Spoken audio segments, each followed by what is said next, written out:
Don't look for a smoking gun. Look for a fact pattern. Where does a fact pattern lead? Who is it leading to the CIA?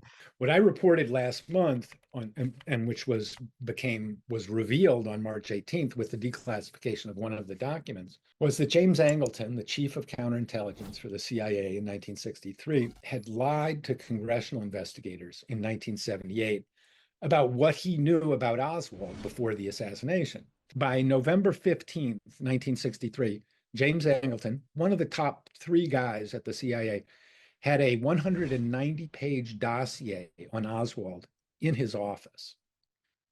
12 State Department reports, 12 FBI reports, 10 internal CIA memos, and a scattering of newspaper clippings and memos from others. So they had a very, very, very detailed understanding of who this guy was. So Angleton lied under oath. That made him the 3rd top CIA official known to have lied about Oswald before the assassination. So when I talk about a fact pattern, that's a fact pattern. So what does that tell us? Well, lying under oath in a homicide investigation, that's malfeasance, right? That shows culpability, right? That shows guilty knowledge. That's incriminating. Okay, so that's the fact pattern that we see around the man who supposedly killed the president. Now, why are they lying?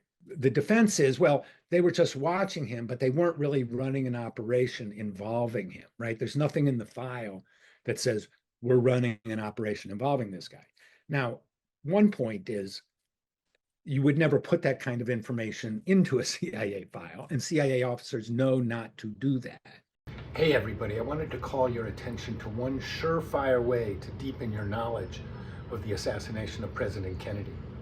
And that's to read my 3 books about the CIA, a trilogy of spies that tells how the assassination actually unfolded in the eyes of CIA insiders.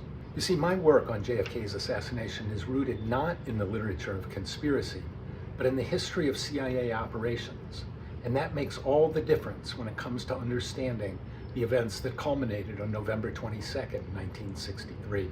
You'll want to check out my 3 CIA books that tell the story of the founding generation of the Central Intelligence Agency and what 3 insiders actually thought about JFK's assassination.